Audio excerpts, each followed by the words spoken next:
Welcome everyone to episode 69 of Raw Sport. We're back with another big episode of Hot Boxing with the man himself, Mr. Rick Glaser. Rick, welcome to the show. Great to see you again, my man. Thanks for having me, and it's a pleasure. And I'm ready to fire away with all the hot boxing questions. Absolutely.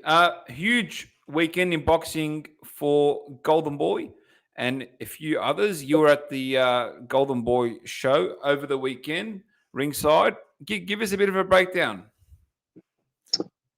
Starting with the main event, it was an excellent fight. I don't know if it was to be called great. It was great until the scorecards were read, and they had Renee Tellez Gian losing handily, and I didn't see that in the fight. I thought the fight was very competitive.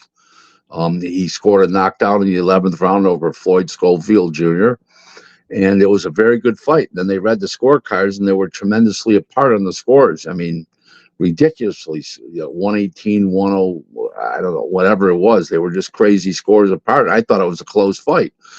And the same thing happened in the other fight with Darius Fulcham and not Darius Fulcham, and with with Beck the Bully versus David Stevens. We all had it a close fight one way or the other, and they had super wide scores for Beck the Bully. I mean, we know what we watched. Everybody knows what they watched. They were stunned by the.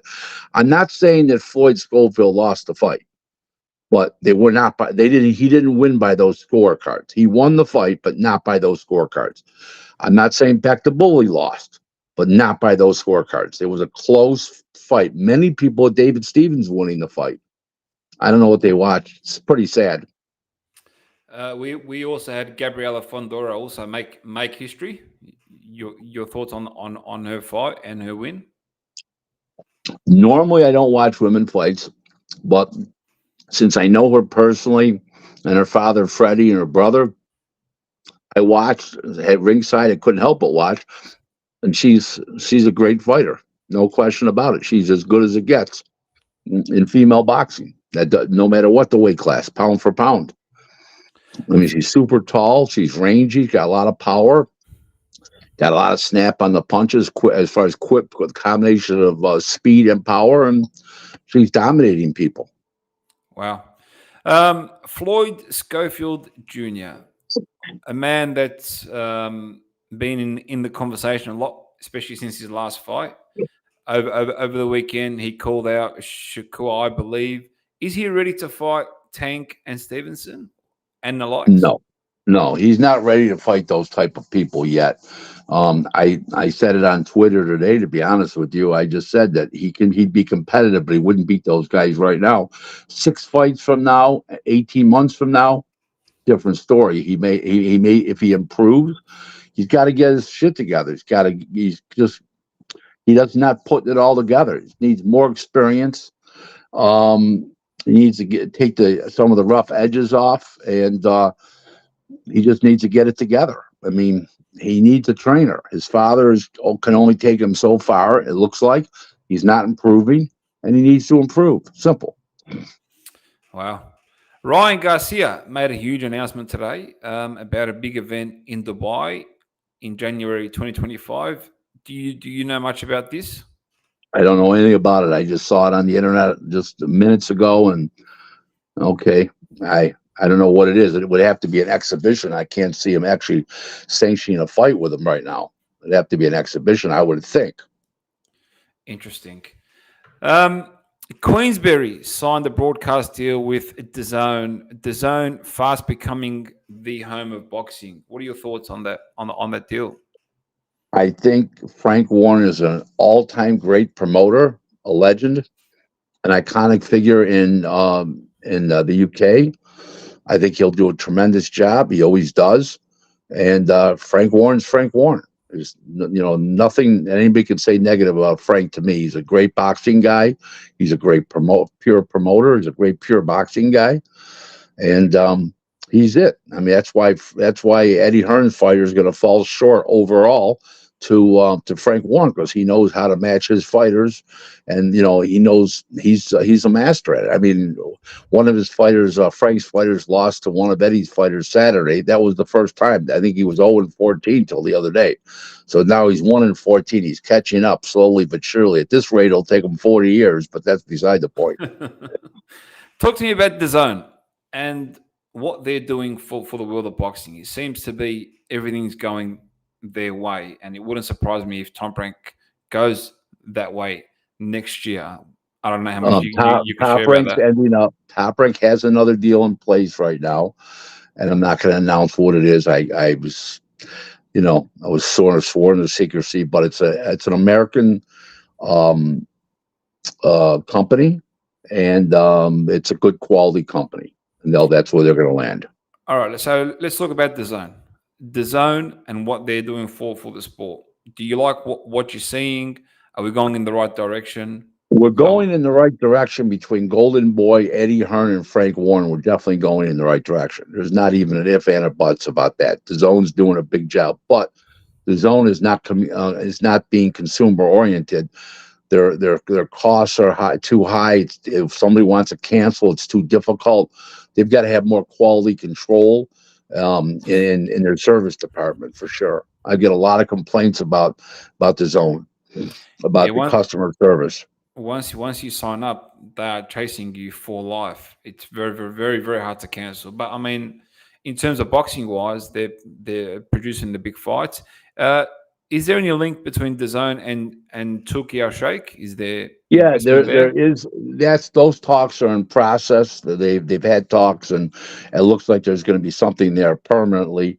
That's looking like the thing that's going to happen. That's probably the part of the reason Frank ended up on DAZN.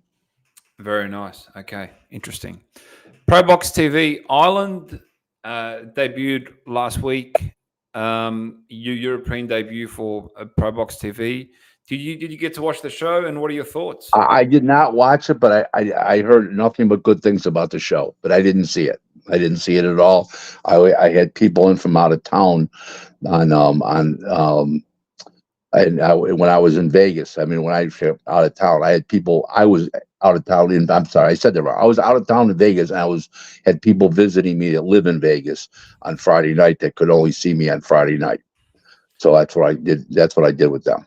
I actually heard mixed thoughts. Some people liked it. Some people thought it wasn't so ProBox TV-ish.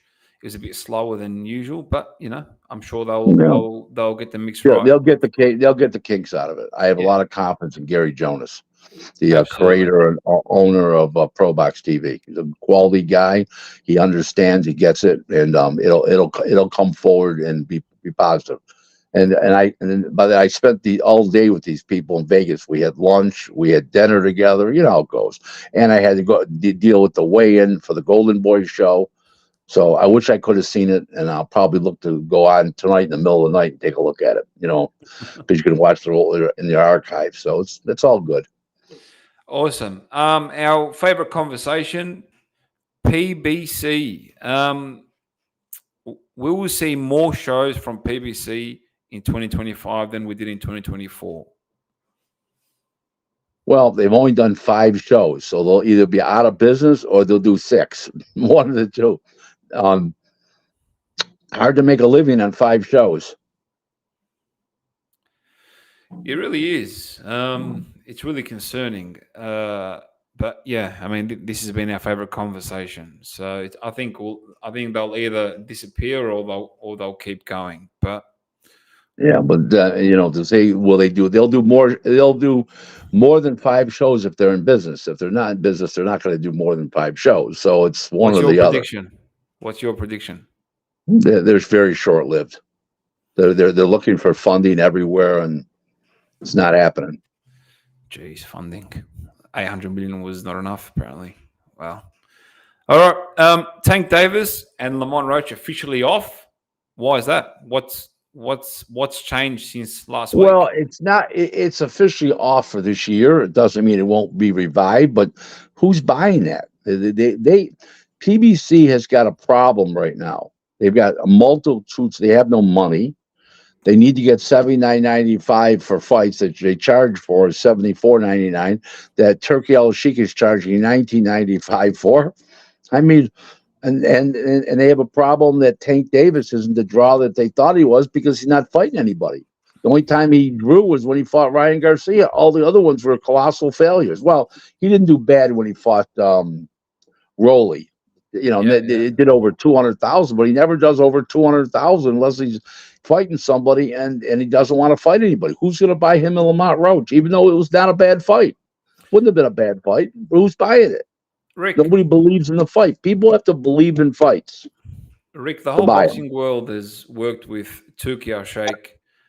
We've seen Louis the Cubist Jr. and PBC meet with him, but nothing ever came of it. Do we because everybody threw them under the bus, and rightfully so. Shit fights, overpriced, organized confusion. You know, you could hear Eddie Hearn and Frank Warren and Bob Arum and all these guys telling people this. You can just hear it. Oscar got in with them because he's got a real staff. He's got a corporate office. He's got a real office. He owns the building. He's solid. They're in rented space. Half their people don't even work for them. They're sublet. I mean, it's not a real business. Wow. And many people from PBC were making fun of Oscar actually. And that I think that role's completely switched now. Absolutely. You know? And the other thing is losing $900 million in the last 9 years the reputation didn't spell good for PBC either. Wow. Back to actually a big show on DAZN this week. Boots Ennis is back in the ring. Your predictions and the only difference is could Boots stop him this time, or will he run around the ring again? Whatever the guy's name is, Karen, whatever. Is he the real deal? Is he really a boogeyman that nobody wants to fight? Nah, not really. Not really. You know, none of the welterweights want to fight him because the good welterweights moved up like Crawford. But Crawford would eat his lunch. Wow. Okay. So what's all this talk about him then? I mean, why do they keep pumping him up? Everybody, listen, I think he's a good fighter. Don't get me wrong. I think he's a very good fighter. But a guy like Crawford's an all-time great. There's a little difference between Crawford and Carrot or whatever. Interesting. You know? And last but not least, we come back to down here in Australia. There's been talks this week about a fight between Tszyu and Michael Zerafa. Have you heard much about that? You know, if I was Tszyu, to be honest, I would tell him to retire. But if he's going to fight again, I think that's too rough of a fight for a first fight back. I think he needs a real soft touch for 1 or 2 fights and fight like in February, okay, and then, or maybe March, let's say March, and then over the summer one time, and then late fall next year, you fight him. He needs a couple fights to get his confidence back and see if he's on a solid foundation, because I think he's shot, to be honest with you. Maybe I'm wrong. I've been wrong. I remember the last time I was wrong, but it hasn't happened too often. That's why I remember the last time I was wrong. Yeah, I mean, he did look a bit sketchy in his last performance. I mean, he was really he looked exposed. Slow before he was knocked down for the first time. He was slow and lethargic. Yeah. Okay, his hands and feet weren't working together, and he looked terrible. It's not the same Tszyu that I remember. No, absolutely not. That confidence, that bravado and brush was just not there. But we keep going. All right. Now, that's all from me personally, but we have some questions from some fans that have been sent through on Twitter. Number one, Ricky, these are for you, Rick. Ricky, what's your advice for grassroots promoters who are breeding their own fighters from scratch with minimal sponsorship, no TV, no other revenue other than investing their own money? Like, how do you advise them to go about that in the best possible way? Yeah, the best possible way is go in the same building all the time when you go to when you have a show, you announce your next show that night, so that built-in people that are there know when your next show is. Announce your next main event that same night. Okay, bring the one local guy that's, assuming he's the local guy, bring him in the ring and say, this is such and such. He's fighting on, what do you call his record, is 18-0, and get the fans, blah, blah, blah, and have them sign a few autographs, shake a few hands, and you build up a warmth about the situation. You keep building it. It doesn't mean you're going to do well right off the bat, but you keep building and building. And when those fans sit down, okay, you have a little cue card, and you have a ring card girl come around and pick up the cue cards. You have the ring card girls, each one on each side of the 4 sides of the ring, from all the fans, and pick up the cue cards. And it's a little thing on there. It is real simple: is your name, your cell number, your email address, and your birth date. And then when there's a guy who's got a birthday, you send him a happy birthday from the promotional company, blah, blah, blah. Just little things to add up and bring the crowd up consistently and get it up. And you do it methodically. And if you follow those little rules right there, you'll do just fine. Okay, interesting. And then another one is, if a boxer is looking for a manager to manage his career, what are things he should look for in a manager? Connections and integrity, and knowledge of the game, the complete knowledge of the game. Connections, integrity, and knowledge of the game. Yeah, how's he identify those things? Call me and I'll tell you all about that guy. I do. That's what part of the things I do. There you go. All right. Awesome. All right, Rick, thank you very much. Quickly before we let you go, fans, anybody who wants to ask Rick any questions, just tag Raw Sport on Twitter, and we will ask them in the next episode of Hot Boxing on Raw Sport. Thank you, everyone, for tuning in. Thank you, Rick. Take care. And